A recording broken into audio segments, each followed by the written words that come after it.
Bonjour, bienvenue à l'atelier librairie, le livre voyageur animé par Fabienne Roch et moi-même, Bruno Lalonde.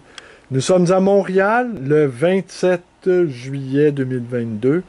Sans doute vous avez entendu une sorte d'essoufflement, voire même une sorte d'excitation dans ma voix, car depuis que je me suis porté acquéreur de ces 4000 Curiosa, on me dit que je ne suis plus tout à fait le même homme, je suis plus léger, plus pétillant, plus d'un caractère plus liant, surtout au téléphone, parce que on me dit également qu'au téléphone je suis cassant, je suis bref, je suis assez chiant. Mais comme vous pouvez le constater, eh bien, j'ai un invité. Et c'est René Daunet qui nous a rendu visite il y a 2 ou 3 semaines, peut-être, pour nous parler du livre de David Herbert Lawrence, qui avait été abondamment surligné, annoté par une amoureuse qui subissait vraisemblablement une sorte de déconvenue. Et René avait affirmé avec beaucoup d'à-propos que le destinataire de ces annotations était l'amoureux en question. Alors aujourd'hui, René va d'abord me corriger, car dans une vidéo commise il y a déjà quelques jours, où je parlais de deux nipponisants, dont l'un qui disait Mishima dans le texte, René m'a morigéné me disant que il manquait des éléments dans mon explication japonaise. Qu'en est-il, René Daunet? Alors, effectivement, lorsque Bruno avait abordé le sujet de l'estampe japonaise, donc le shunga en japonais, il avait il avait justement mentionné le caractère printemps, shun, mais il avait complètement escamoté le caractère ga, donc le caractère du dessin, de la teinture, du tableau.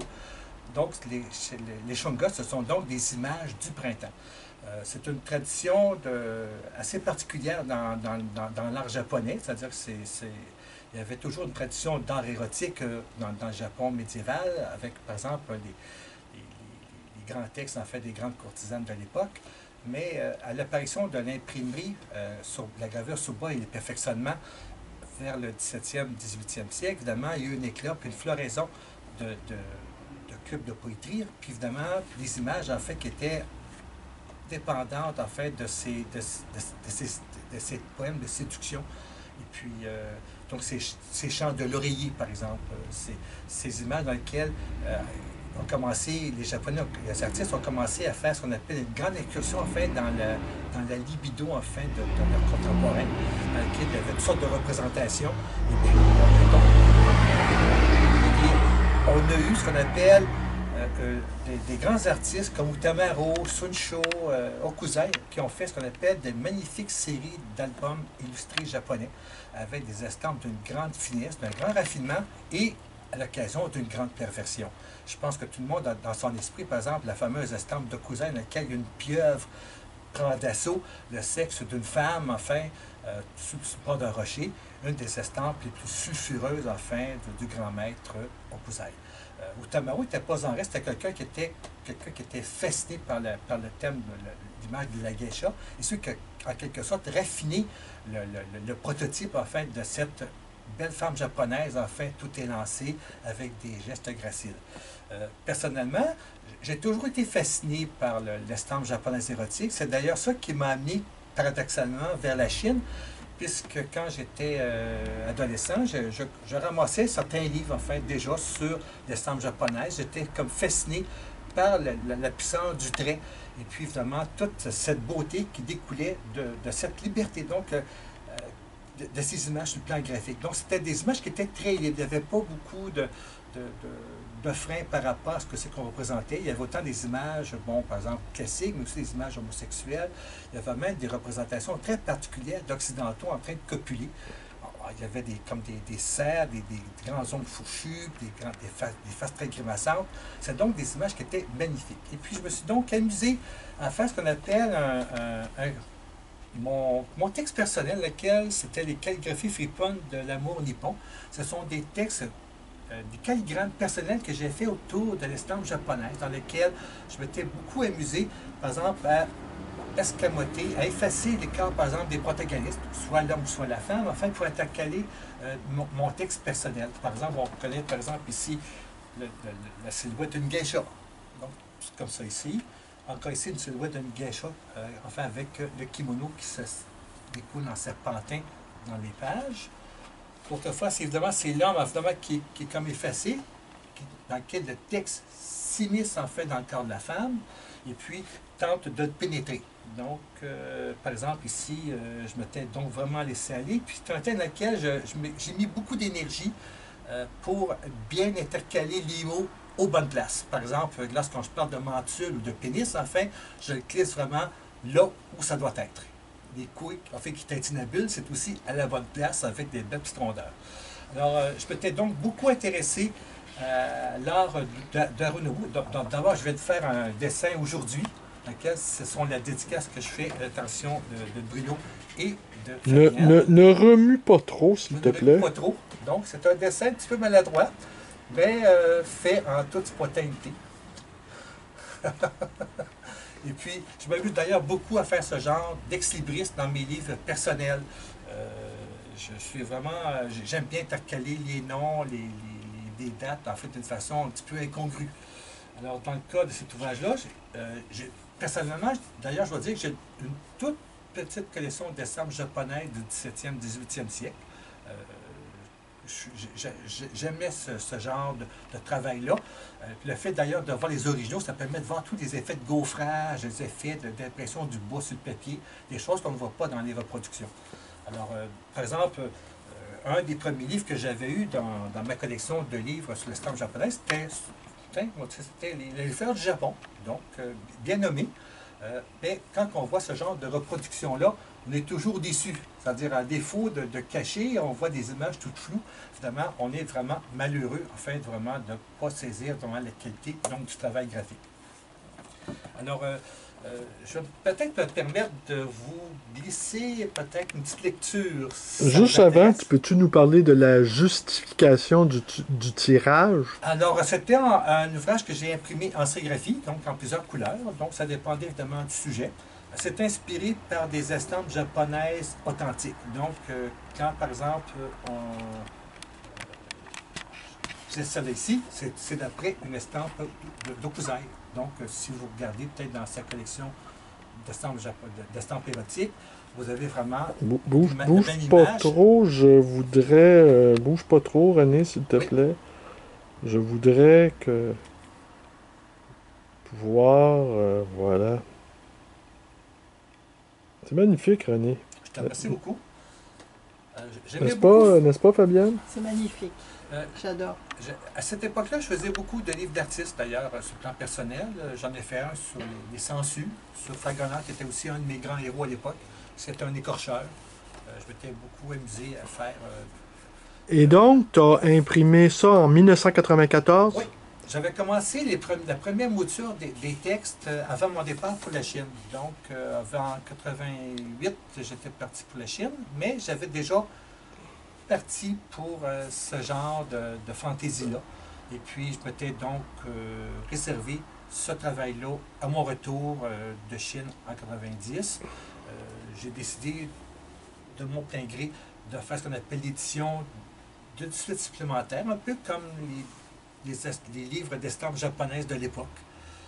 Par exemple, cette fameuse estampe d'Utamaro, je l'aime aussi assez bien, dans laquelle on voit, par exemple, le corps masculin qui vraiment s'enfonce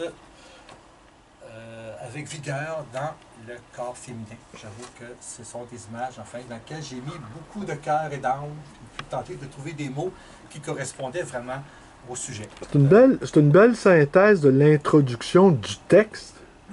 Oui, bien merci. Oui, mais tu n'as pas dit, tu en as fait combien? Une certaine d'exemplaires. 100. 100 textes exemplaires, puis quelques petits rapports. C'est des épreuves ratées dans lesquelles j'en ai laissé une pour sur le bureau de Bruno. Ça permettait vraiment quelque chose de faire de la publicité de l'ouvrage. J'en ai vendu un certain nombre. J'étais assez content. Puis évidemment, ben, ça a même paru dans le catalogue des livres d'artistes de la Grande Bibliothèque. Le deuxième livre, en fait, consacré aux livres d'artistes québécois. Alors, j'étais assez content, assez fier de mon boulot. Mais évidemment, ben, quand, en tant qu'artiste, j'ai d'autres projets, puis en quelque sorte, celui-là, ben, il a fini comme à s'enfouir doucement, tranquillement, à pas feutrer dans les boîtes de l'oubli. Mais j'en ai sorti un exemplaire aujourd'hui pour Bruno. Je suis vraiment fier de mon coup. Alors, Est-ce que tu peux nous dire un mot? C'est un texte tien aussi.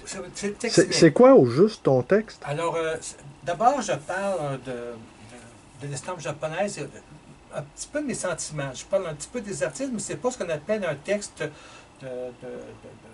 d'érudition. C'est-à-dire, j'ai une réduction là-dedans, il y a une recherche. Mais par exemple, par exemple, je vais vous lire quelques extraits de cette page-là. Ça va donner peut-être un petit peu le sens. Est-ce que tu veux nous la remontrer, s'il Oui, te on va plaît? la montrer. Celle-ci à droite, là. Exactement. Je vais vous lire quelques extraits de celui-là. Donc, ça fait une vingtaine d'années que je ne l'ai pas lu. Alors, donc, peut-être que ma voix va être chevrotante à quelques... Je vais peut-être tituber l'occasion. L'émotion, sans doute. L'émotion, sans doute.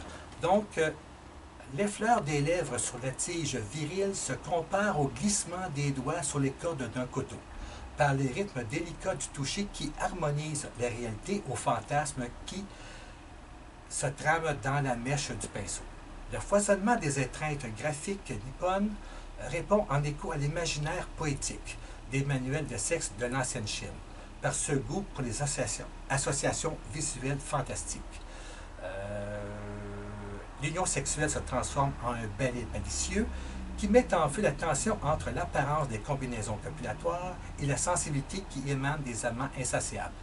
Les clappements des lèvres vaginales sur le pénis, ici le pénis enfin, sur le pénis enfin, il est vraiment glissé ici. Attends, on va faire un gros plan un gros plan sur le pénis, si tu permets. Attends. On va laisser l'image se stabiliser. Donc, faut vraiment cibler le centre de l'image. Je cible. Tu as une très belle écriture. Je te remercie. Je te remercie. Ça, je dois dire que... Alors, on est pas mal bien centré. C'est déstabilisant un tel centrage, mais... C'est l'émotion, sans doute. Hein? Tu me remets l'appareil. C'est vraiment magnifique. Nous sommes contents, Fabienne et moi, que ce magnifique ouvrage va aller garnir les rayons de notre bibliothèque. Oui, avec plaisir. Ben, c'est un livre qui se lit à quatre mains, parce que dans le fond, il faut faire la rotation de l'ouvrage. Hein. Seulement quand on fait une lecture de gauche à droite, je veux bien, mais dans ce cas-ci, il faut vraiment tourner l'ouvrage. À un moment donné, je ne me gêne pas pour faire ce genre de petite rotation-là. Ce qui veut dire donc un échange de regard. Toi, tu vas dire ce qui est au nord, ce qui est au sud. Moi, je vais dire ça peut être très intéressant. Donc, lui est assez tranquille. Donc, c'est pour ça que je me permets encore de le lire un petit peu en quelque sorte. Donc, je vais juste finir la phrase dans laquelle l'éclatement des lèvres vaginales sur le pénis deviennent pareils à ceux des ouïes de poisson qui se découvrent à l'air libre. Tandis que la furieuse passion du... Oh, là, j'ai perdu celle-là. Oh, j'ai... Le texte est quelque part, mais je pense que je me suis enfargé dans un repli de kimono. Donc, il est quelque part perdu, mais j'ai perdu un petit peu l'habitude de lire. Ça donne un petit peu donc le travail. Je parle par exemple d'Arunobu, mais évidemment avec les estampes, mais je laisse évidemment glisser les émotions, les attraits que j'allais moi chercher dans ces artistes-là. Ce sont des artistes que je trouve qui sont extraordinairement fabuleux, extrêmement doués, puis avaient un sens de l'érotisme qui était vraiment sans pareil, puisqu'à l'époque, au XIXe siècle, on avait encore ce qu'on appelle les frais en Occident. On avait de la misère à représenter cette jouissance copulatoire dans les peintures. C'était caché quelque part. Il y avait François Boucher qui en faisait peut-être en France un petit peu. Puis il a fait quelques tableaux pour l'éducation de Louis XVI, mais ça a été perdu dans un incendie, semble-t-il. Mais les Japonais, eux autres, ils ont publié vraiment, là, t'en veux-tu, en voilà, on va t'en faire des millions et des millions de copies. Alors, assurément, René Daunet, tu glisses tes pas dans ces grands maîtres japonais de vie, d'érotisme, de vivacité. Ben, j'étais content, surtout que je me suis donné la peine de faire, comme disait Fabienne, une belle écriture. Lorsqu'on lit, par exemple, dans ta collection d'ouvrages, des ouvrages d'érotologie, la mise en page est toujours, souvent, régulièrement, là, dans des petits carrés, des petits rectangles, c'est de gauche à droite, des lignes droites dures. J'avoue que concilier l'érotisme avec, par exemple, une mise en page très standard, c'est un petit peu malaisant parce qu'il y a comme un petit peu comme une dichotomie entre, par exemple, les mots qui sont écrits, puis évidemment, la mise en page de tous ces ouvrages-là, qui est vraiment très froide, très propre, avec une petite marge d'un centimètre ou de 2 centimètres, avec une reliure assez ordinaire. Dans le cas de mon ouvrage, ce qui m'a beaucoup plu, c'était vraiment de laisser aller la sensualité se glisser dans la peau des personnages. Donc, c'est le texte qui fait l'amour au personnage qui est représenté en écho aux essences japonaises. Donc, le texte fait l'amour littéralement avec les mots, avec les structures de phrases, mais aussi évidemment avec le graphisme que j'ai investi dans le texte, en fait, pour faire un tableau, des tableaux graphiques. Donc, je suis assez content de mon travail. Je pense que quelqu'un qui aime l'estampe japonaise, en fait, peut apprécier ce genre de petits boulots-là. J'avoue que c'est des estampes vraiment qui m'ont beaucoup plu. J'aime bien celle-là ici dans laquelle, par exemple, on va faire vraiment bien la mantule. Ici, la courbe aussi qui se glisse vraiment dans la pénétration avec des petits liquides en fait qui sortent par la droite et à gauche. Attention, René, tu as refermé trop rapidement. Trop rapidement, c'est la mise au point. Oui, c'est la mise au point qui est lente. Non, il y a une souplesse en fait dans la façon d'écrire le texte qui est assez incroyable, je dois dire. Ouais. Je te remercie. Puis j'ai tenté de garder d'ailleurs mon écriture le plus souple possible pour oui, non, mais c'est ça. Il faut que ça soit rond. Il ne faut pas que piquant. C'est vraiment quelque chose qui doit être vraiment là, à bon escient, là, bien contrôlé. Alors, c'est sûr qu'il y a des artistes que je trouve fabuleux, moi, là-dedans. Moi, Sun Shou, c'est un de mes préférés. Ça aussi, j'ai l'original, mais vraiment, celle-là ici, elle se retrouve vraiment toute brunie. Elle a été brûlée par le soleil, donc c'est une feuille de papier brun maintenant, il n'y a plus de couleur. Le gaufrage existe, mais j'étais content d'avoir ce qu'on appelle cette image-là. Dans le cas des autres qui précèdent, je ne sais pas, moi, on voit vraiment toute la pamoison, enfin, qui habite une geisha, enfin, une japonaise, enfin, on lui fait bien l'amour. Donc, le texte, vraiment, je pense qu'il réussit vraiment à bien copuler avec les personnages. Attends, tu vas trop vite. Je vais trop vite. Écoute, là. Désolé, je suis peut-être un petit peu fébrile. Non, mais c'est remarquable comme travail. Voilà.